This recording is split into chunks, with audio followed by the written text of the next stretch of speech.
Everyone, welcome to my new academy channel. जैसा कि मैंने स्टार्ट किया चैप्टर जिसका नाम है बायोटेक्नोलॉजी प्रिंसिपल एंड प्रोसेसेस। इसका एक लेक्चर कंप्लीट हो चुका है, सेकेंड लेक्चर है। आज हम लोग स्टार्ट करने जा रहे हैं टूल्स क्या क्या है रिकॉम्बिनेंट डीएनए टेक्नोलॉजी बनाने के लिए। ठीक है, tools of recombinant DNA technology हम लोग आज से स्टार्ट करेंगे। अगर आप मेरे चैनल पर नए हैं तो चैनल को सब्सक्राइब कर दीजिए। कोई भी प्रॉब्लम है तो आप मुझसे कमेंट सेक्शन में पूछ सकते हैं। तो चलिए स्टार्ट करते हैं। Now we know from the foraging discussion that the genetic engineering or recombinant DNA technology can be accompanied only if we have the key tool, that is restriction enzyme, polymerase enzyme, ligase, vector and the host organism। बोला गया है कि अगर हम बात करते हैं genetic engineering की या फिर हम रिकॉम्बिनेंट डीएनए टेक्नोलॉजी के बारे में बात करते हैं, ये तभी संभव है जब हमारे पास कुछ बेसिक से टूल होंगे। जैसा कि पहला क्या होना चाहिए, रिस्ट्रिक्शन एंजाइम होना चाहिए। इस रिस्ट्रिक्शन एंजाइम की मदद से हम अपने डिजायरेबल जीन को क्या कर सकते हैं, कट करके निकाल सकते हैं। ठीक है, दूसरा क्या होना चाहिए, पॉलीमरेज एंजाइम होना चाहिए। जब भी हम अपने फॉरेन जीन को, अपने डिजायरेबल जीन को वेक्टर के साथ जोड़ेंगे तो ये जो पॉलीमरेज एंजाइम है ये भी रेप्लिकेशन करेगा। जब रेप्लिकेशन होगा प्लाज्मिड का तो हमारा जो फॉरेन जीन है या डिजायरेबल जीन है ये भी रेप्लिकेट करेगा, और ये जो पॉलीमरेज एंजाइम है उसके बोल सकते हैं जो भी सीक्वेंसेज होंगे बोल सकते हैं न्यूक्लियोटाइड्स के, उनको बनाएगा। ठीक है, डीएनए लाइगेज की मदद से हम क्या करेंगे, वेक्टर से अपना डिजायरेबल जीन को क्या कर सकते हैं, जोड़ सकते हैं। वेक्टर जो होगा वो हमारा प्लाज्मिड हो सकता है या फिर बैक्टीरियोफेज हो सकता है। नेक्स्ट बात करते हैं, हमें होस्ट की ज़रूरत है। जैसा कि हम बात करते हैं, अगर वेक्टर बन गया, सारा चीज़ हो चुका है, हमने बना लिया है, लेकिन हम होस्ट की इसलिए तलाश कर रहे हैं क्योंकि जो भी हमारा डिजायरेबल जीन है हम उसको चाहते हैं लार्ज स्केल पे बनाना। तो हमें क्या करना पड़ेगा, एक होस्ट की भी ज़रूरत होगी जो क्लोनिंग करेगा और हमारा डिजायरेबल जीन भी क्या होगा, साथ साथ में बनेगा। Let us try to understand some of these in detail. ठीक है, चलिए हम लोग एक एक करके डिटेल्स में पढ़ते हैं। पहला क्या है, रिस्ट्रिक्शन एंजाइम। ठीक है, जो रिस्ट्रिक्शन एंजाइम होते हैं ये क्या करते हैं, ये जो भी जीन होगा आपका डिजायरेबल जीन, उसको अनडिजायरेबल जीन से कट करके आप निकाल सकते हैं। मान लीजिए कोई आपके पास डीएनए है, उस पर डिजायरेबल है, अनडिजायरेबल जीन है, लेकिन आप चाहते हैं डिजायरेबल जीन निकालना, उसके अगल बगल अनडिजायरेबल जीन है, तो आप तो पूरा इस्तेमाल नहीं करेंगे। आपको क्या करना है, आपको अपना जो डिजायरेबल जीन है, जो भी आपका बोल सकते हैं जीन ऑफ इंटरेस्ट है, आप उनको कट करके निकाल सकते हैं। किसकी मदद से, रिस्ट्रिक्शन एंजाइम की मदद से। अब इनके बारे में कुछ कहानी दी गई है। In the year of 1963 two enzymes responsible for the restricting the growth of the bacteriophage in the एशिया कोलाई वेयर आइसोलेटेड। 1963 की कहानी है कि जब दो एंजाइम क्या कर रहे थे, रोक रहे थे, रिस्ट्रिक्शन लगा रहे थे बैक्टीरियोफेज का। जो बैक्टीरियोफेज है क्या है, एक ऐसा वायरस है जो बैक्टीरिया को इन्फेक्शन कॉज करता है इकोलाई के ऊपर। देखिए हुआ क्या था, मान लीजिए ये हमारी कौन है, इकोलाई है। ठीक है, दिस इज अवर इकोलाई। अब इकोलाई है तो इसका खुद का भी यहाँ पे जेनेटिक मटेरियल होगा होगा ठीक है।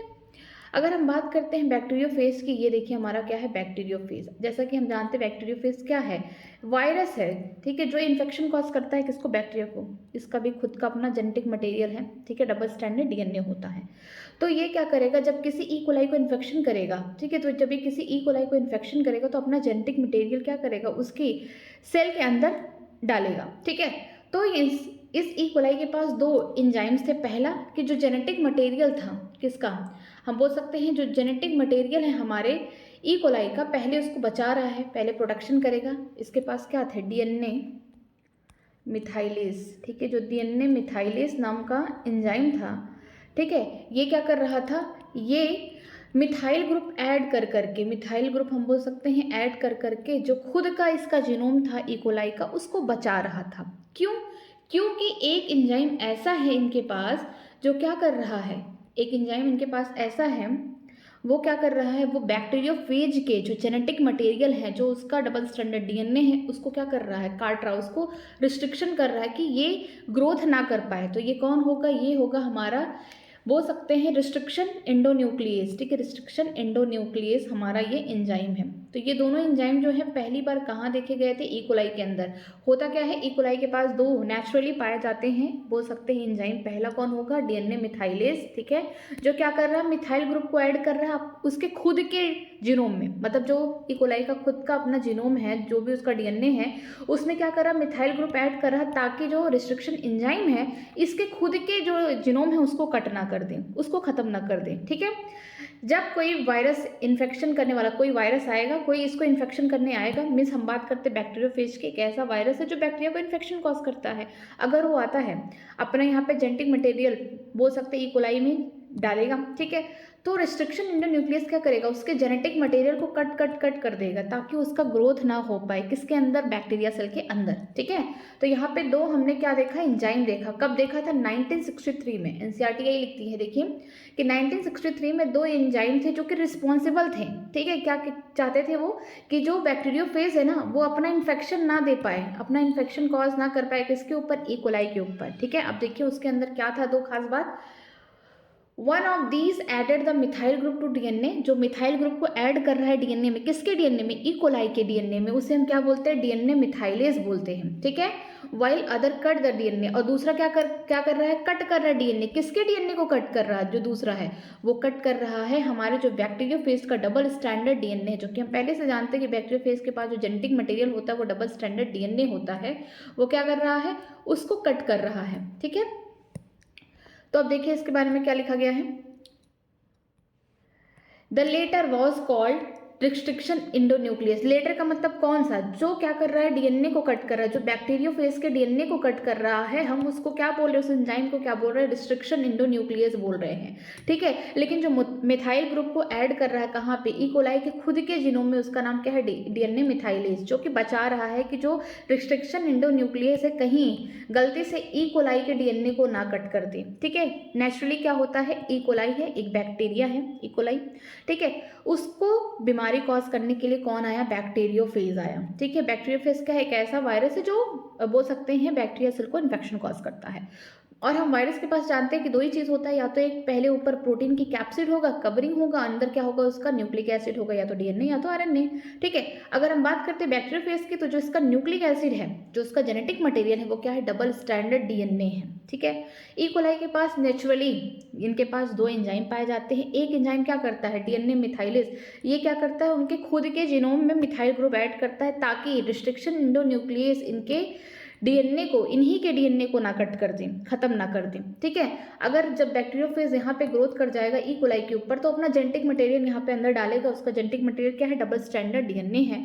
तो जो रिस्ट्रिक्शन इंडोन्यूक्लियस है, ये क्या करता है, ये डबल स्टैंडर्ड जो डीएनए है, किसका, जेनेटिक मटेरियल वायरस का, उसको कट करता है ताकि वायरस का इन्फेक्शन ना हो पाए ई कोलाई पे। ठीक है, अब देखते हैं, the first restriction endonuclease hint sequence whose functioning depend on a specific DNA nucleotide sequence was isolated and characterized 5 year later. बोला गया है कि यहाँ पे पहला जो यहाँ पे रिस्ट्रिक्शन इंडोन्यूक्लियस है जो खोजा गया वो कौन था, हिंट सेकेंड था। ठीक है, जिसका फंक्शन किस पे डिपेंड करता है, उसके स्पेसिफिक डीएनए न्यूक्लियोटाइड सीक्वेंस में। ऐसा नहीं है कि हर जगह से कट कर देगा, उसका एक रिकग्नाइजेशन साइट होगा, वहीं पे वो अपना खुद का बोल सकते हैं रिकग्नाइजेशन साइट पे जाएगा, अपना पूरा डीएनए की लेंथ को रीड करेगा, जहाँ पे भी उसके कोडान्स वगैरह मिलते हैं वहीं से वो कट करना स्टार्ट करेगा। तो सबसे पहले अगर पूछा जाएगा कि सबसे पहले रिस्ट्रिक्शन एंजाइम कौन सा देखा गया, तो हिंट सेकेंड था, ये इंपॉर्टेंट है। उसका फंक्शन किस पे डिपेंड कर रहा था, कि वो स्पेसिफिक डीएनए न्यूक्लियोटाइड्स को क्या करता है, पहले उसको पढ़ेगा, उसको आइसोलेट करेगा, फिर वहीं से कट करेगा। लेकिन जब ये डिस्कवर किया गया, जब ये खोजा गया, इसके 5 साल बाद इसके पूरे कैरेक्टरिस्टिक के बारे में हम लोग पढ़ पाए। ठीक है, इसको जब आइसोलेट किया गया, इसके 5 साल बाद हम इसके कैरेक्टरिस्टिक्स को जान पाए। It was found that the hindsight can always cut the DNA molecule at a particular point by recognizing a specific sequence of 6 base pair। जैसा कि बताया गया है कि जब 5 साल बाद हम पूरी इसके बारे में स्टडी कर पाए, इसके खोजने के बाद, तो जो हिंदसेक है वो हमेशा डीएनए के 6 बोल सकते हैं जो बेस पेयर हैं उनको कट करता है। मीन्स हम बोल सकते हैं कि उसने अपने 6 बेस पेयर को जहाँ देखा, ठीक है, वहाँ पे प्रेजेंट है, वो पहले पूरा डीएनए की लेंथ को पढ़ेगा, कौन कौन से बेस पेयर हैं, कहाँ हैं, सब कुछ रिकॉग्नाइज करेगा। फिर जो उसका स्पेसिफिक सीक्वेंस होगा वो 6 बेस पेयर का होगा और वहीं से वो क्या करेगा, कट लगाएगा।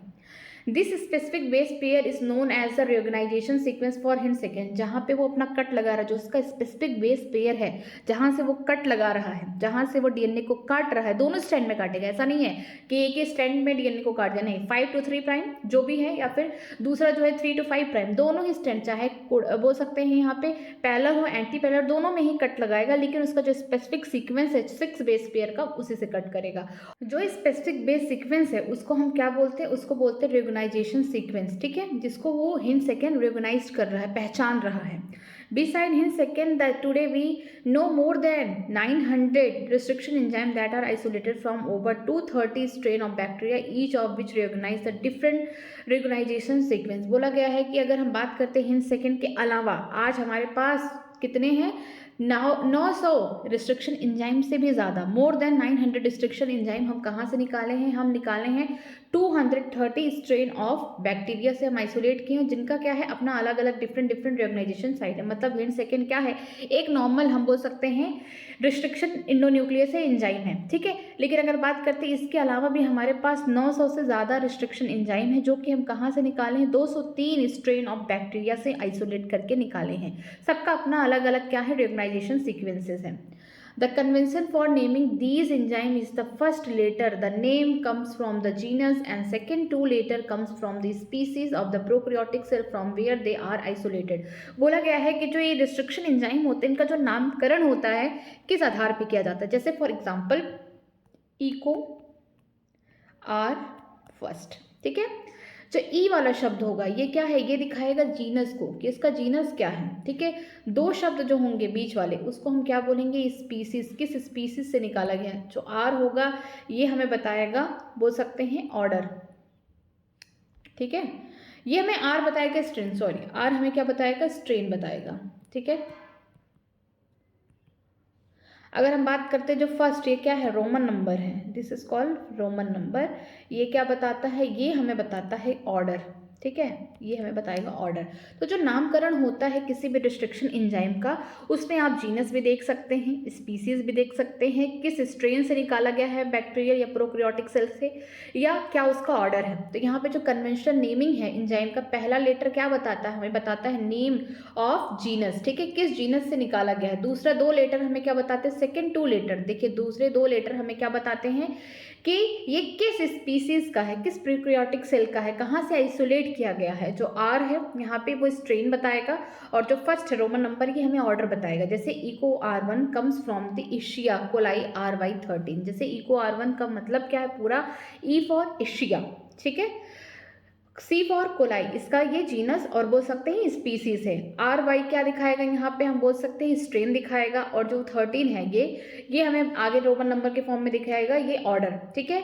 यहाँ पे बात करते हैं Eco R and first R is derive from the name of the strain. किस स्ट्रेन से डिराइव किया गया हमें स्ट्रेन बताएगा। The Roman number from following the name indicate the order in which the enzyme we are isolated from the strain of bacteria, ठीक है। जो हमारा रोमन नंबर है ये हमें इंडिकेट करता है किसके बारे में बताएगा? ऑर्डर के बारे में बताएगा कि ये किस बैक्टीरिया की स्ट्रेन से निकाला गया है, ठीक है। रोमन नंबर हमें ये बता रहा है, इंडिकेट कर रहा है कि ऑर्डर, इसका मतलब जो एंजाइम है वो आइसोलेट किस स्ट्रेन ऑफ बैक्टीरिया से किया गया है, ठीक है। नेक्स्ट देखते हैं यहाँ पे restriction enzyme belong to a larger classes of enzyme called nucleases. जो रिस्ट्रिक्शन एंजाइम होती है एक बड़े से क्लास से बिलोंग करती है जिसे हम न्यूक्लियसेस कहते हैं। Two kinds of nucleases, exonuclease और एंडोन्यूक्लियस, ठीक है। दो टाइप के न्यूक्लियसेस होते हैं, एक एक्सोन्यूक्लियस और दूसरा एंडोन्यूक्लियस। देखिए इनका काम क्या है। Exonuclease remove the nucleotide from end of the DNA whereas the endonuclease make cut at a specific position within the DNA, ठीक है। एक्सो नाम से ही लग रहा है एक्सो टर्मिनल, ठीक है। जो एक्सोन्यूक्लियस होंगे वो न्यूक्लियोटाइड को, जैसे कि हम जानते हैं जो हमारा डीएनए है बहुत बड़ा सा है, तो फॉर एग्जांपल डीएनए में क्या होता है? न्यूक्लियोटाइड होते हैं, एक न्यूक्लियोटाइड दूसरे न्यूक्लियोटाइड से जुड़े हुए, किसकी मदद से जुड़े हुए हैं? फॉस्फोडाइस्टर बॉन्ड से बोल सकते हैं, ठीक है। इससे फॉस्फोएस्टर बॉन्ड अगर दो से जुड़े हैं तो फॉस्फोडाइस्टर, इस तरीके से जुड़े हुए हैं। न्यूक्लियोटाइड क्या होते हैं? जो कि आप पहले पढ़ चुके हैं, न्यूक्लियोटाइड में तीन चीजें होती है। पहला आपके पास क्या होना चाहिए? राइबोस शुगर होना चाहिए, 5 कार्बन का शुगर होगा। अगर डीएनए है तो डीऑक्सी राइबोस शुगर है, ठीक है।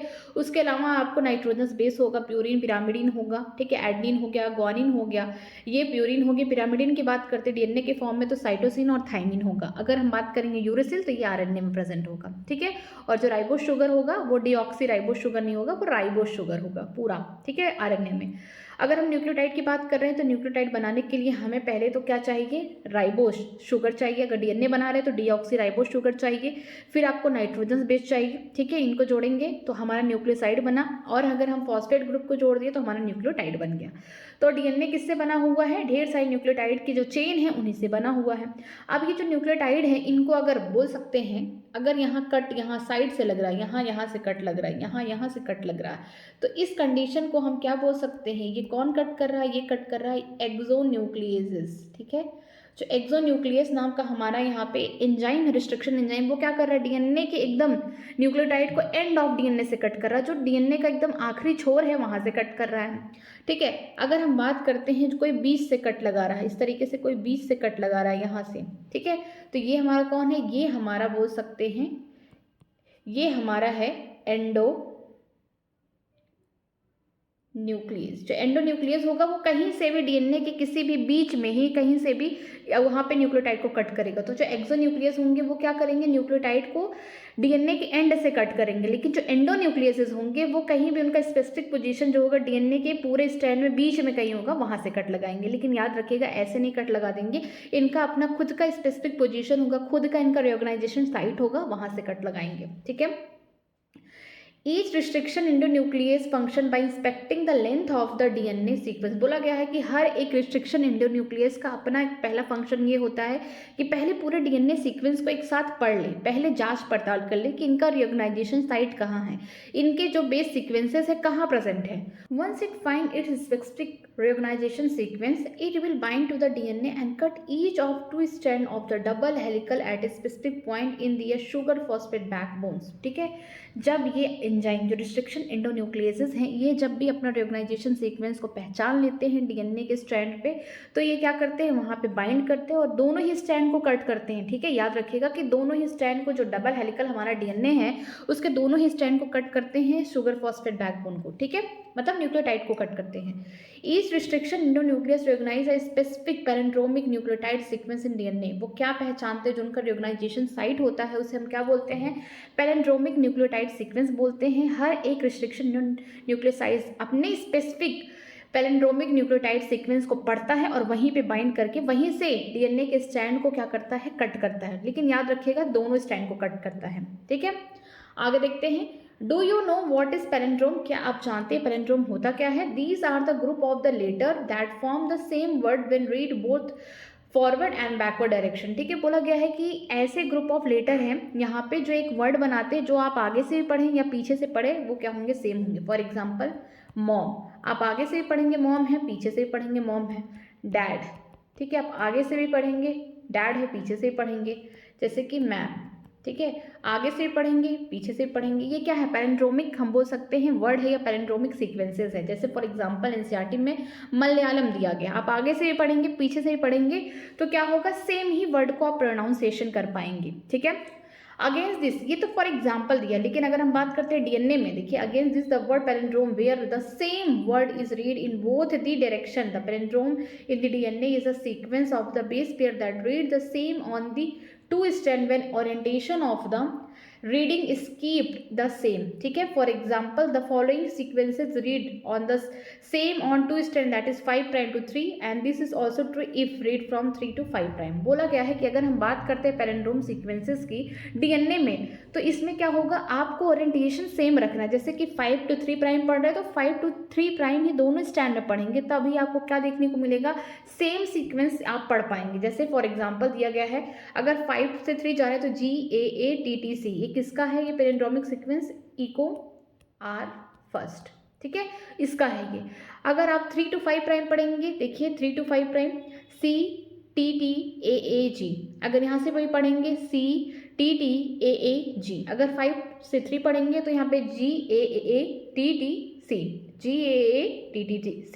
ठीक है, तो यहाँ पे क्या करना है, आपको ओरिएंटेशन को क्या करके है, सेम रखना है। इस वजह से आप दोनों ही स्टैंड पर आप सेम ही चीज़ पाएंगे, में सेम ही पैलेंड्रोमिक सीक्वेंस देखने को मिलेगा। ये तो हमने जस्ट एक वर्ड में देखा कि आप आगे से पढ़ेंगे पीछे से पढ़ेंगे, क्या है, सेम देखने को मिलेगा। लेकिन डीएनए के स्टैंड में क्या होना चाहिए, आपको बेसिस जो बेस पेयर है उनको आप तभी सेम पढ़ पाएंगे जब आप ओरिएंटेशन क्या रखेंगे, सेम रखेंगे। ठीक है, 5 to 3 तो 5 to 3, 3 to 5 मतलब 3 to 5 ही होना चाहिए, ओरिएंटेशन सेम होना चाहिए। ठीक है, आगे बढ़ते हैं। Restriction enzyme cut the strand of DNA little away from the centre of the palindromic site but between the two two base pair of the opposite strand. बोला गया है कि जो रिस्ट्रिक्शन एंजाइम्स होते हैं वो क्या करते हैं, कट करते हैं डीएनए को little away from the centre, बीच में कहीं सेंटर होगा वहां से थोड़ा सा दूर होंगे, लेकिन between two basis of the opposite strand, लेकिन दो बेस के बीच में ही कट करेंगे। This leave a single standard portion at the end. अगर बात करते हैं इको R1 में, तो वहाँ पे जो restriction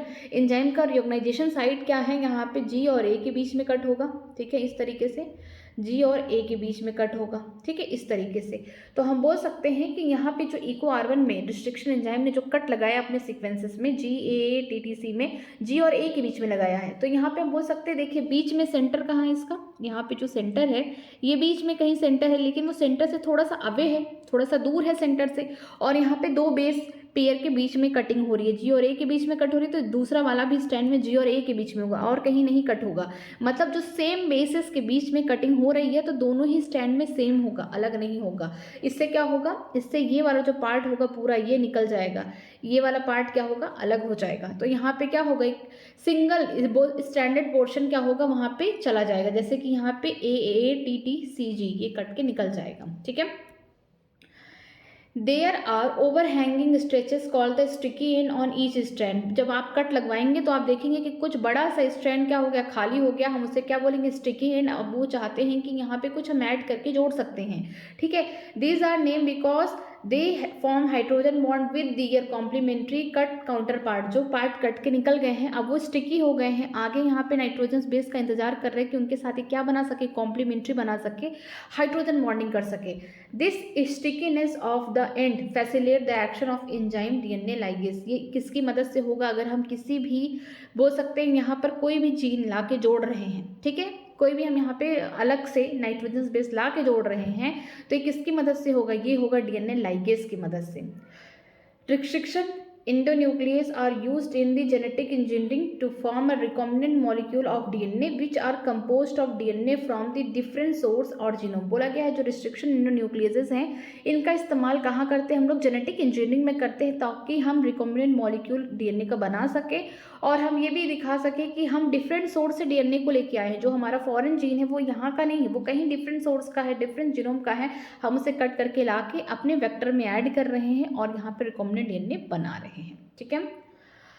When cut by the same restriction enzyme, ये बहुत इंपॉर्टेंट लाइन है, when cut by same restriction enzyme the resultant DNA fragment have the same kind of sticky end and these can join together by using the DNA ligase, ठीक है। आपको याद रखना है कि अगर आप फॉरेन जीन या फॉरेन डीएनए जो भी आप लेके आ रहे हैं, जो भी आपका डिजायरेबल जीन या डीएनए है, अगर आप उसमें कट करा रहे हैं जिस एंजाइम से, उसी सेम एंजाइम का इस्तेमाल करके आपको वेक्टर में भी कट कराना है, ताकि सेम यहाँ पे बोल सकते हैं सेम एंजाइम जब कट करेगा यहाँ पे तो इससे क्या होगा, सेम स्टिकी एंड बनेगा, जिसकी वजह से आप उन दोनों को जोड़ सकते हैं, किसकी मदद से, डीएनए लाइगेज की मदद से। तो याद रखिएगा जो भी आपका डिजायरेबल जीन है, फॉरेन जीन है, जीन ऑफ इंटरेस्ट है, उसको अगर आप कट करा रहे हैं किसी स्पेसिफिक रिस्ट्रिक्शन एंजाइम से, तो उसी का इस्तेमाल करके आपको अपने वेक्टर में भी कट लगाना है, ताकि जो स्टिकी एंड है दोनों में सेम बन सके और आप डीएनए लाइगेज की मदद से अपने फॉरेन या डिजायरेबल जीन को अपने वेक्टर से जोड़ सकते हैं, तब आपका रिकॉम्बिनेंट डीएनए बन जाएगा, ठीक है।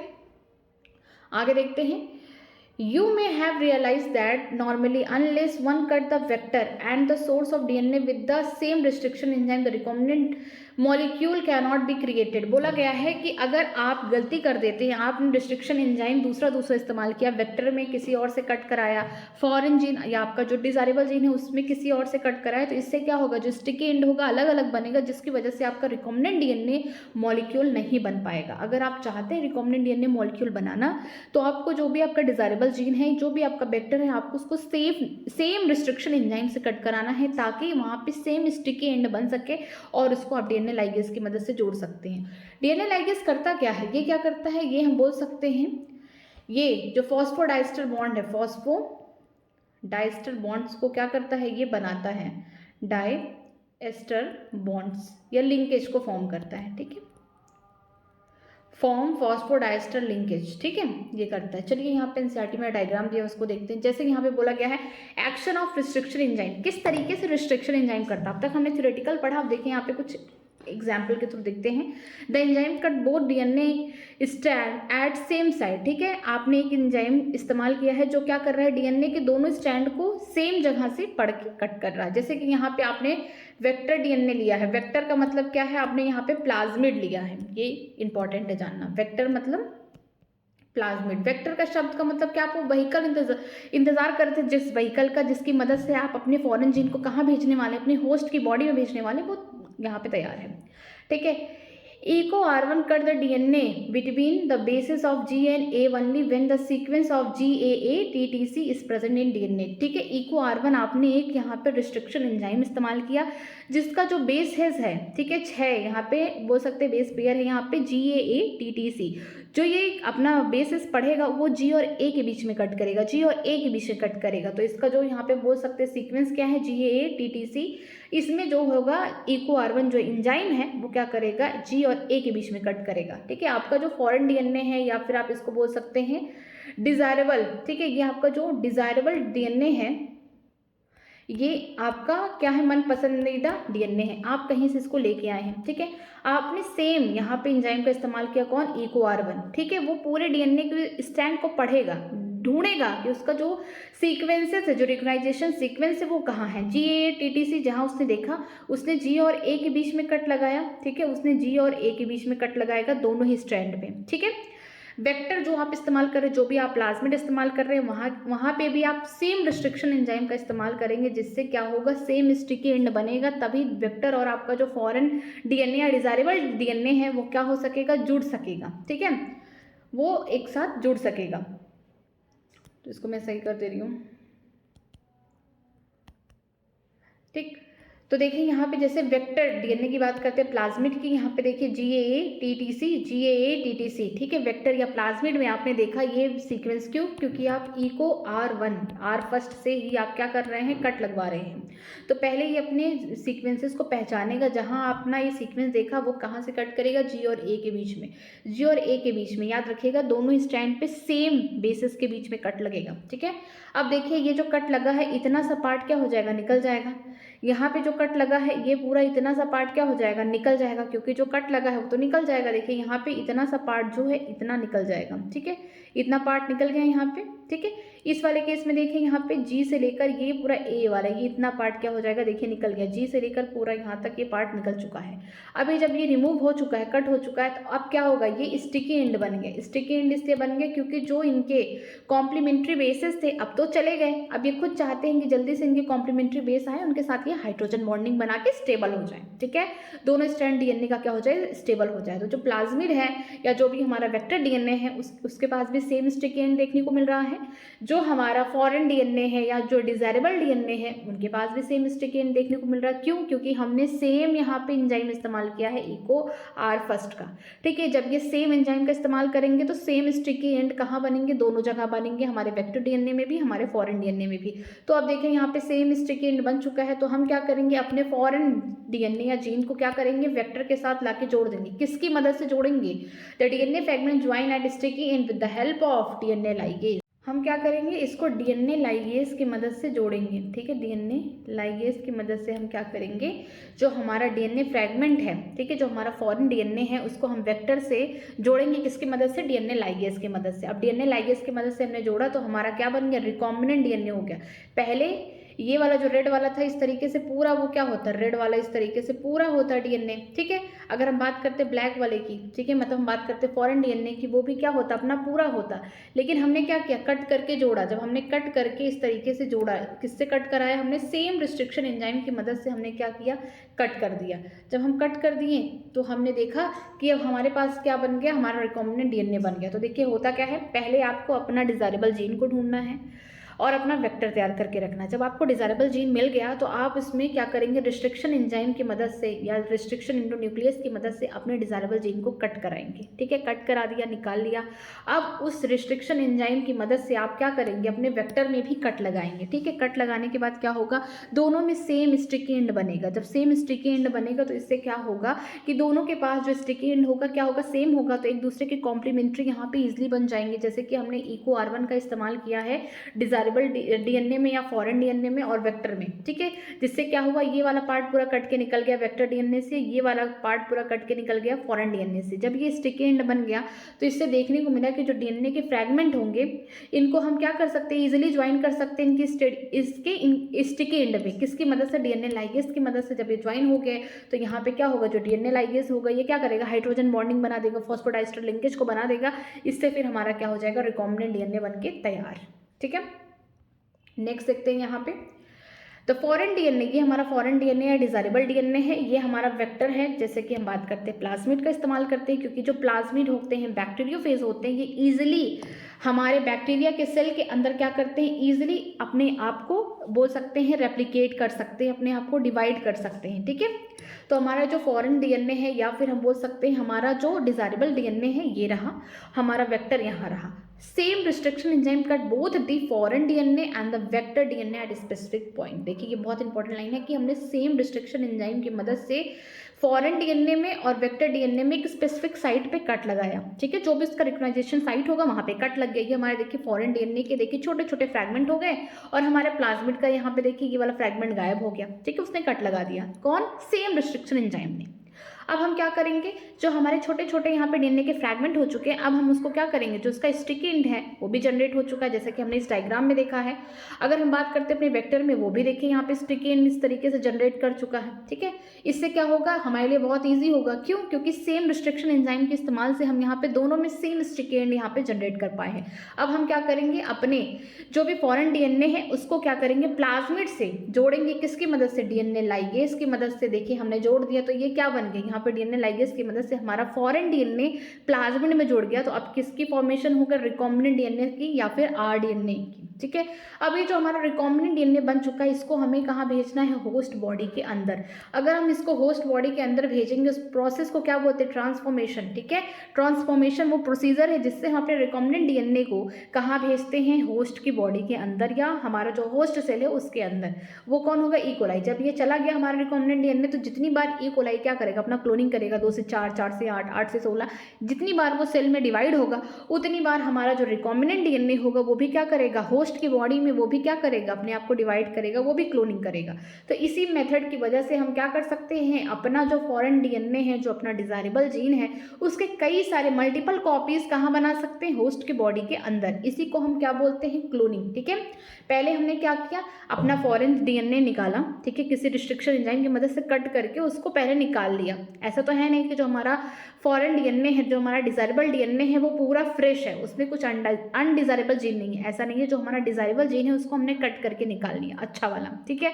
फिर हमने क्या किया, वेक्टर को ढूंढा और दोनों में ही सेम रिस्ट्रिक्शन एंजाइम की मदद से कट लगाया, ठीक है। यहाँ पे हम बोल सकते हैं सेम रिस्ट्रिक्शन एंजाइम की मदद से यहाँ पे कट लगाने से सेम स्टिकी एंड बन जाएंगे, ठीक है। अब हम क्या करेंगे, जो हमारा वेक्टर है, जो हमारा फॉरेन डीएनए है, दोनों में ही क्या है, सेम स्टिकी एंड बन चुका है। अब हम डीएनए लाइगेज की मदद से अपने फॉरेन डीएनए को, जो हमारा डिजायरेबल डीएनए है, उसको हम प्लाज्मिड से क्या करेंगे, जोड़ेंगे, ठीक है, लाइगेज की मदद से। अब जोड़ने के बाद क्या बन गया, हमारा एक नया फॉर्म ऑफ डीएनए बन गया। क्यों, क्योंकि ये तो आधा प्लाज्मिड भी है और थोड़े पार्ट में हमारा फॉरेन डीएनए या फिर डिजायरेबल डीएनए है। तो यहाँ पे combination of 2 gene, different gene, sources अलग हैं, प्लाज्मिड कहीं और से आया है और जो हमारा फॉरेन जीन है, जो हमारा फॉरेन डीएनए ये कहीं और सोर्स से आया है। तो अब ये क्या हो गया, रिकॉम्बिनेंट डीएनए मॉलिक्यूल हो गया। अब हमने क्या किया, जो रिकॉम्बिनेंट मॉलिक्यूल है इसका क्या किया, ट्रांसफर कराया। कहाँ पे कराया ट्रांसफर, होस्ट की बॉडी में या होस्ट के सेल में। उस प्रोसेस को क्या बोलते हैं, ट्रांसफॉर्मेशन, ठीक है। ट्रांसफॉर्मेशन क्या है, एक प्रोसीजर है जिसकी मदद से अपने रिकॉम्बिनेंट डीएनए को हम कहाँ भेजते हैं, किसी होस्ट सेल के अंदर। जब ये होस्ट सेल उसको ले लेता है आगे, जब वो क्लोनिंग करता है या फिर बोल सकते हैं 1 से 2, 2 से 4 सेल डिवीजन या फिर रिप्रोडक्शन करता है, ठीक है। तो उससे क्या होगा, जो हमारा डिजायरेबल जीन होगा वो भी क्या करेगा, अपने आप को क्लोनिंग करके लार्ज स्केल पे बन जाएगा। एक छोटा सा हमने यहाँ पे जीन, अपना फॉरेन जीन ऐड किया। अब जितनी बार ये जो ई कोलाई है आगे अपने सेल में डिवाइड होगा उतना बार हमारा ये फॉरेन डीएनए या फिर डिजायरेबल डीएनए अपने आप को क्लोनिंग कर पाएगा, ठीक है। याद रखिएगा, अगर आप वेक्टर और बोल सकते हैं वेक्टर और अपना जो फॉरेन डीएनए है या डिजायरेबल डीएनए है, दोनों को अगर सेम रिस्ट्रिक्शन एंजाइम से कट नहीं कराएंगे तो कभी भी रिकॉम्बिनेंट डीएनए नहीं बन पाएगा। क्यों, क्योंकि दोनों के पास अलग अलग एंड होंगे, स्टिकी एंड अलग होगा, फिर दोनों कैसे जुड़ेंगे। तो अगर आपको रिकॉम्बिनेंट डीएनए बनाना है तो आपका वेक्टर, जो भी आप प्लाज्मिड इस्तेमाल कर रहे हैं, आपका जो फॉरेन डीन हो गया, फॉरेन डीएनए हो गया, फॉरेन जीन हो गया, जैसे कि आप बात करते हैं आपका डिजायरेबल जीन जिसको बोल सकते हैं, उसको अगर आपने सेम रिस्ट्रिक्शन एंजाइम से कट कराया, दोनों को ईजिली आप जोड़ सकते हैं। आगे देखते हैं separation and isolation of DNA fragment. ठीक है, ढेर सारे डीएनए फ्रैगमेंट बन गए हैं, अब उनको कैसे सेपरेट करेंगे। देखिए एनसीईआरटी में सब आगे पीछे दिया हुआ है, हमने डीएनए भी बना लिए अब तक। यहाँ पे एग्जांपल जिस तरीके से एनसीईआरटी ने दिया था टॉपिक को, अब हमको बता रहा है कि अगर आपने जो भी डिजायरेबल जीन आपका जो डीएनए था उसमें कुछ अच्छे होंगे जीन, कुछ बुरे होंगे, लेकिन आपको जिस जीन की तलाश है, मान लीजिए यहाँ है, तो आपने क्या किया है, आपने इसको यहाँ पे बोल सकते हैं रिस्ट्रिक्शन इंडोन्यूक्लियस की मदद से आपने छोटे छोटे डीएनए के फ्रैगमेंट किए होंगे। तो अब ये छोटे छोटे फ्रैगमेंट है, आप उनको किस तरीके से सेपरेट आउट करेंगे, किस तरीके से उनको पहचानेंगे कि आपके लिए क्या है, यूजफुल है, आप इनका किस इस्तेमाल करके वेक्टर में जोड़ के रिकॉम्बिनेंट डीएनए बना सकते हैं। तो यहाँ पे क्या करना, आपको सेपरेशन करना, आइसोलेट करना अपने डीएनए के फ्रैगमेंट्स को। देखें होता क्या है, पहले इसको देख लेते हैं। यहाँ पे एग्जाम्पल भी दिया है अच्छे से और डायग्राम भी दिया है, जैसे कि पूरी तरीके से यहाँ पे बना दिया गया है कि ये क्या है, हमारा एग्रोस जेल का एक पूरा सा इलेक्ट्रोफोरेसिस है। प्रोसेस को क्या बोलते हैं, जेल इलेक्ट्रोफोरेसिस। होता क्या है कि आगे पीछे हर जगह से कवर है, बस ऊपर से खुला हुआ है। ठीक है, ये प्लेट, इसमें क्या होता है, इसमें एग्रोस नाम का जेल जो कि कहाँ से निकाला जाता है, सीड बोल सकते हैं, जो समुद्र में घासें होती हैं, हम बोल सकते हैं सी वीड्स। ठीक है, वहाँ से निकाला गया है, स्पेशली रेड एल्गी के होते हैं जो कि हेट्रोपॉलीसेक्राइड्स होते हैं, हेट्रोपॉलीमर होते हैं। ठीक है, तो हम बोल सकते हैं कि ये जो एग्रोस जेल है उनको क्या किया गया, उनमें थोड़ा सा पानी मिक्स करके बढ़िया से यहाँ पे पाउडर उनको जेल के फॉर्म में इस्तेमाल किया गया, ये जेल पूरा बना दिया गया। ठीक है, जो भी आपने डीएनए किससे कट कराए हैं, रिस्ट्रिक्शन इंडोन्यूक्लियस से, जो भी आपका डीएनए का बड़ा सा स्ट्रैंड होगा उसको छोटे छोटे फ्रैगमेंट्स में आपने कट करा के रख लिए हैं। ठीक है, अब आपको क्या करना है, इसी एग्रोस जेल में आपको क्या करना है, यहाँ पे छोटे छोटे वेल नाम के यहाँ पे बोल सकते कुएं हैं, इसी में डाल देने हैं। ठीक, फिर आपको क्या करना है, इसको इलेक्ट्रिसिटी की मदद से कनेक्ट कर देना है। ठीक, एक एंड क्या होगा, यहाँ ये वाला एंड क्या होगा, कैथोड एंड होगा, दूसरा एंड क्या होगा, एनोड होगा। ठीक है, इसके अंदर क्या डाला गया है, एग्रोस जेल, एग्रोस जेल। ठीक है, जो कैथोड एंड होगा वो कैसा होगा आप जानिएगा, वो कैसे होते हैं, याद रखिए वो निगेटिव होते हैं। एनोड एंड कैसे होते हैं, नॉर्मली पॉजिटिव होते हैं। और हम ये भी जानते हैं कि जो छोटे छोटे फ्रैगमेंट होंगे डीएनए के, वो कैसे होंगे, निगेटिव चार्ज की तरह ट्रीट करेंगे। क्यों, क्योंकि उनके पास क्या था, फॉस्फेट ग्रुप था, न्यूक्लियोटाइड है। डीएनए किससे बना हुआ है, जो स्ट्रैंड है वो किससे बने हुए हैं, न्यूक्लियोटाइड से बने हुए हैं। जो न्यूक्लियोटाइड है उसमें तो फॉस्फेट ग्रुप ऐड हुआ है। ठीक है, तो आपने छोटे छोटे डीएनए के फ्रैगमेंट्स दे रखे हैं, अब आप क्या किया, उसको एग्रोस जेल में डाल दिया। आपने क्या किया, स्विच ऑन किया, मान लीजिए इधर इलेक्ट्रिसिटी से आपने इसको कनेक्ट कर दिया। ठीक है, ये इलेक्ट्रिसिटी है, यहाँ से आपने कनेक्ट कर दिया। अब स्विच ऑन करने के बाद आप देखेंगे कि जो फ्रैगमेंट्स है डीएनए के, कहीं बड़े हैं कोई छोटे हैं। जैसे वेल वन वाला देखिए, सबसे बड़ा यहाँ पे सबसे मोटा या सबसे बड़ा बोल सकते हैं फ्रैगमेंट है डीएनए का। ठीक, यहाँ पे देखेंगे सेकंड थर्ड फोर्थ में यहाँ पे थोड़े छोटे छोटे होंगे एज कम्पेयर टू वन। तो हम बोल सकते हैं कि जितना छोटा फ्रैगमेंट होगा डीएनए का, उतना ईजिली कहाँ जाएगा, एनोड की साइड। क्यों जाएगा एनोड की साइड, क्योंकि जो हमारा डीएनए के फ्रैगमेंट है वो तो निगेटिव चार्ज है और एनोड क्या है, पॉजिटिव चार्ज। ठीक है, और जो एग्रोस जेल है ये हेल्प करता है, क्या प्रोवाइड करता है, सीविंग इफेक्ट। जितना छोटा रहेगा उतना ही ईजिली क्या करेगा, इस जेल को क्रॉस करके कहाँ पहुंचेगा, एनोड वाली साइड पहुंचेगा। और हम उसी को चूज करके उसी को हम क्या करेंगे, इस एग्रोस जेल से जो निकालेंगे। एग्रोस जेल क्या है, एक जेल है, पूरा जेली लाइक स्ट्रक्चर है। तो आप अपना डिजायरेबल जो फ्रैगमेंट है डीएनए का, उसको जो आप निकालेंगे तो उस प्रोसेस को क्या बोलते हैं, इल्यूशन बोलते हैं। ठीक है, लेकिन आपको ये याद रखिएगा, ये लेकिन आपको ये डीएनए दिखेगा नहीं आंखों से, तो कैसे देखेंगे, आपने छोटे छोटे डीएनए के फ्रैगमेंट डाल दिए हैं यहाँ पे। ठीक है, लेकिन ये दिखेंगे नहीं, आपको इस्तेमाल करना पड़ेगा इथियम ब्रोमाइड। ठीक है, इथियम ब्रोमाइड डालेंगे। इसके अलावा आप विजिबल लाइट में भी नहीं देख सकते, आपको यहाँ पे क्या डालना पड़ेगा, यूवी रेडिएशन डालना पड़ेगा। जब छोटे छोटे फ्रेगमेंट आपको फिर ब्राइट ऑरेंज कलर के दिखेंगे, तभी आप पहचान पाएंगे। पूरा ये क्या है, एक सेटअप है। ठीक है, एग्रोस जेल का। ठीक है, उसमें पड़ा हुआ है। यहाँ पे जो लेन 1 है, 2 है, 3 है, इनके पास छोटे छोटे बोल सकते वेल हैं, कुआं है। इसमें आपने क्या किया, अपने जितने भी जितना भी फ्रैगमेंट आपने काटा है डीएनए का, सब आपने यहाँ डाल दिया। अब क्या होगा, आपने इसको इलेक्ट्रिसिटी से कनेक्ट कर दिया। ठीक है, ये एक एंड होगा कैथोड, दूसरा वाला एनोड एंड होगा। ठीक है, जो कैथोड वाले एंड है वहाँ पे वेल प्रेजेंट है, वहाँ पे आपके डीएनए के फ्रैगमेंट प्रेजेंट है। ये सब अपनी नंगी आंखों से नहीं देख सकते हैं, आप अपनी नेक्ड आई से नहीं देख पा रहे हैं। ठीक है, उसको देखने के लिए देखिए क्या होगा, जो लेन 1 है ये क्या है, यहाँ पे सबसे बड़ा जो फ्रैगमेंट है डीएनए का, इसीलिए एनसीईआरटी में लिखा गया है typical agarose gel electrophoresis showing the migration of undigested lane 1। मतलब ये अनडाइजेस्टेड का मतलब क्या है, इनका फ्रैगमेंट अच्छे से नहीं हुआ है। Digested set to the DNA fragment from second to fourth, यहाँ पे सेकेंड से फोर्थ देखेंगे, यहाँ पे छोटे छोटे फ्रेगमेंट है, ठीक है। जो यहाँ पे रिस्ट्रिक्शन एंडोन्यूक्लियस एंजाइम है वो छोटे छोटे फ्रेगमेंट में डीएनए को कट किया है। आपने जब इसको इलेक्ट्रिक फील्ड से ऐड किया तो इनके पास क्या है, नेगेटिव चार्ज है हमारे डीएनए फ्रेगमेंट के पास, ये क्या करेंगे, कैथोड से एनोड एंड में जाएंगे जब। और जो हमारा एग्रोस जेल है क्या प्रोवाइड करता है, सीविंग इफेक्ट प्रोवाइड करता है, ताकि ये जल्दी जल्दी एग्रोस जेल में जो सबसे छोटा फ्रेगमेंट होगा डीएनए का, जो बहुत अच्छे से कटा होगा, जो बहुत ही बोल सकते हैं अच्छे से हमारा रिस्ट्रिक्शन एंडोन्यूक्लियस ने कट किया, वो बहुत ईजिली क्या होगा, जल्दी जल्दी मूव करके एग्रोस जेल से कहाँ पहुँच जाएगा, हमारे एनोड वाले एंड में पहुँच जाएगा, ठीक है। उसके बावजूद भी हम इसको देख नहीं पाएंगे, हमें क्या देखने के लिए इथियम ब्रोमाइड का इस्तेमाल करना पड़ेगा, साथ में यूवी रेडिएशन डालेंगे फ्रैगमेंट के ऊपर, तब हमें देखा जाएगा, तब हम इसको देख पाएंगे। और कौन से कलर का, ब्राइट ऑरेंज कलर का, ठीक है। जब हमारा डिजायरेबल यहाँ पे बोल सकते हैं डीएनए का फ्रैगमेंट मिल गया तो हम उसको क्या करेंगे, इस जेल से बाहर तो निकालेंगे, उस प्रोसेस को इल्यूशन बोलते हैं, ठीक है। बस यही है।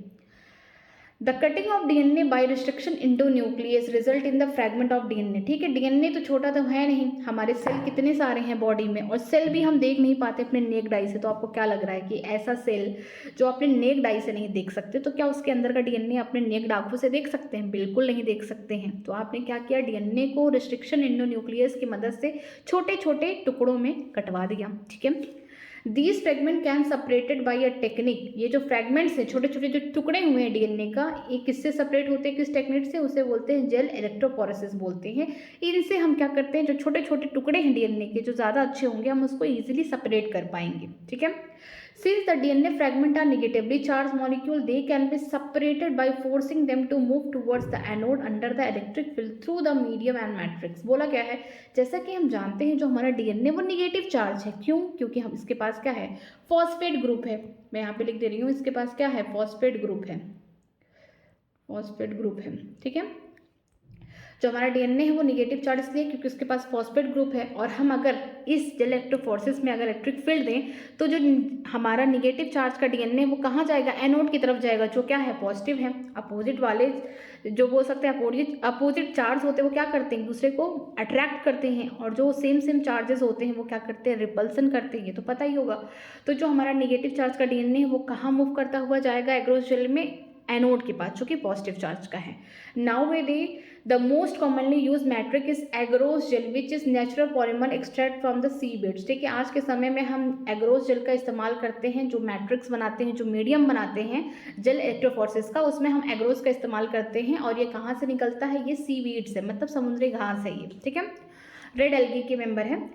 The DNA fragment separated resolve according to their size through sieving effect provided by the agarose gel, ठीक है। जो डीएनए के फ्रेगमेंट है हम उनका चुनाव या उनको सेपरेट कैसे कर पा रहे हैं कि जो सबसे छोटा होगा वो सबसे तेज भागेगा, जितना छोटा साइज होगा उतना तेज एग्रोस जेल में जाएगा। और ये सीविंग इफेक्ट जो है कौन दे रहा है, ये हमारा एग्रोस जेल दे रहा है, ठीक है। Hence the smaller the fragment the farthest it moves, ठीक है। जितना छोटा टुकड़ा होगा डीएनए का फ्रैगमेंट होगा उतना तेज है क्या करेगा, मूव करेगा, कहाँ पे, उतना दूर जाएगा, हमारे बोल सकते हैं कैथोड से उतना दूर जाएगा, एनोड के उतना पास आएगा। जैसे मैं ये बोल सकती हूँ जितना छोटा टुकड़ा होगा, फॉर एग्जांपल इसको देखती हूँ, जितना छोटा टुकड़ा होगा डीएनए का उतना ईजिली एग्रोस जेल से जो सीविंग इफेक्ट मिल रहा है एग्रोस जेल में, उतना दूर वो क्या करेगा, उतना वो कैथोड से दूर भागेगा, उतना वो एनोड के पास आएगा। मतलब यही हुआ, ठीक है। फिगर में आप देख सकते हैं यहाँ पे The separated DNA fragment can be visualized only after staining the DNA with a compound called ethidium bromide followed by the exposure to the UV radiation. You cannot see the pure DNA fragment in a visual light and without staining, ठीक है। Very important line ये है कि जो भी आपने DNA के fragment को सेपरेट किया है उसको आप ये जो विजुअल लाइट है इसमें नहीं देख सकते। उसको देखने के लिए आपको क्या करना पड़ेगा, इथिडियम ब्रोमाइड का इस्तेमाल करना पड़ेगा, ठीक है।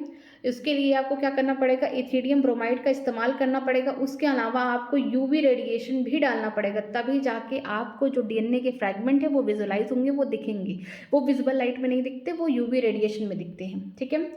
You can see the bright orange color band of the DNA in the Ethereum bromide stain gel exposed to the UV light। ठीक है, आप जो आपका छोटा सा डीएनए का फ्रैगमेंट है, जो आपने अपने डीएनए के फ्रैगमेंट को देखना है, जो आपका निकल चुका है, ठीक है, सीविंग इफेक्ट से आपने सेलेक्ट कर रखा है, उसको आपको देखने के लिए इथेरियम ब्रोमाइड नाम के कंपाउंड का इस्तेमाल करना है। साथ में आपको उसके ऊपर यूवी लाइट डालनी है ताकि आप उसको ईजिली देख सकें। और किस कलर में दिखेगा? ऑरेंज कलर के बैंड्स में दिखेगा। ठीक है, जो बैंड दिखेगा, जो फ्रैगमेंट दिखेगा, डार्क ऑरेंज कलर या ब्राइट ऑरेंज कलर में दिखेगा। ठीक है, The separated band of the DNA are cut out from the agarose gel and extracted from the gel piece।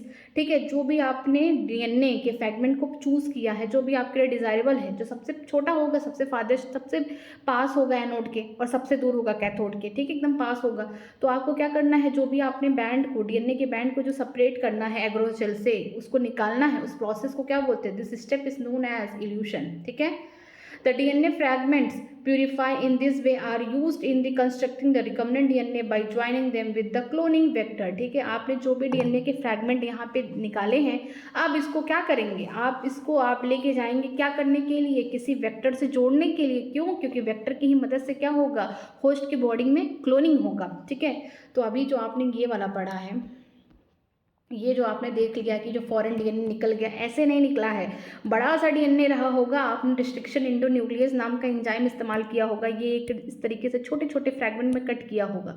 जब छोटे छोटे फ्रैगमेंट में इस तरीके से कट हो गया है, उसके बाद आपने क्या किया होगा? जेल इलेक्ट्रोफोरेसिस का इस्तेमाल करके इन फ्रैगमेंट्स को आपने निकाला होगा। जेल इलेक्ट्रोफोरेसिस में क्या करना है आपको?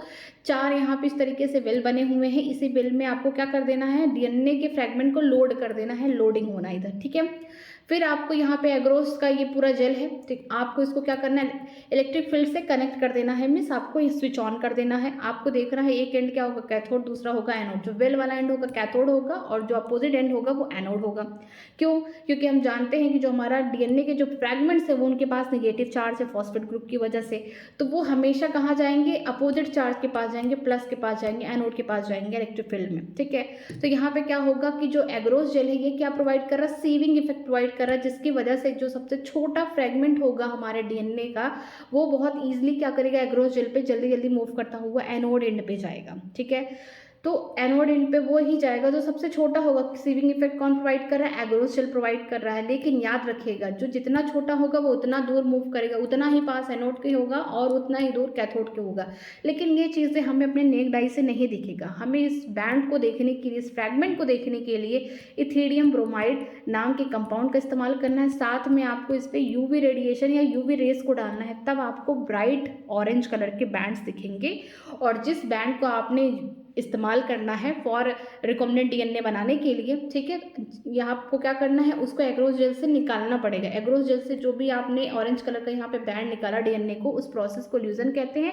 जो आपका यहाँ पे बोल सकते हैं डीएनए के जो फ्रैगमेंट निकल चुके हैं, अब आगे इसको लेके जाएंगे, आप वेक्टर से जोड़ेंगे। अब वेक्टर से जोड़ने का मतलब आपको ये वाला फिर प्रोसेस करना पड़ेगा। पहले आपको क्या करना? आपने डीएनए के अंदर ढेर सारे छोटे छोटे फ्रैगमेंट करा दिए, किसकी मदद से? रिस्ट्रिक्शन इंडोन्यूक्लियस की मदद से। फिर आपको क्या करना है? जेल इलेक्ट्रोफोरेसिस करना है, जिसमें आपको अपना फॉरेन डीएनए या डिजायरेबल डीएनए को चूज करना, उसके फ्रैगमेंट को। फिर आप उस फ्रैगमेंट को क्या करेंगे?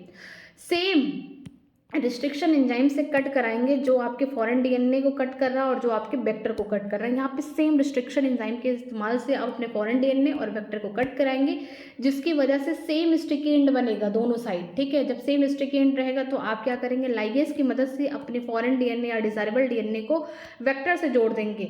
अब फिर क्या बन गया आपका? ये आपका रिकॉम्बिनेंट डीएनए बन गया। और रिकॉम्बिनेंट डीएनए बनने के बाद आप इसको क्या करेंगे? होस्ट के अंदर क्या करेंगे? ट्रांसफर करेंगे। इस प्रोसेस को ट्रांसफॉर्मेशन कहते हैं। जितनी बार आपका होस्ट क्लोनिंग करेगा, मीन्स अपने आप को 1 से 2, 2 से 4, 8 इस तरीके से डिवाइड करेगा, उतनी बार आपका जो रिकॉम्बिनेंट डीएनए है वो भी क्या करेगा? साथ में क्लोनिंग करेगा। ठीक है, इसी तरीके से होता है। अगर आपको कहीं भी किसी भी लाइन में डाउट है तो आप मुझसे कमेंट सेक्शन में पूछ सकते हैं, मैं रिप्लाई करूंगी। कोई भी प्रॉब्लम होती है आप हमेशा पूछ सकते हैं। अगर आपको वीडियो अच्छी लग रही है तो प्लीज़ वीडियो को लाइक करिए, हो सके अपने फ्रेंड को भी शेयर करिए, और चैनल पे आए हैं तो प्लीज़ सब्सक्राइब करके जाइए। आज की क्लास यहीं तक। Thank you so much.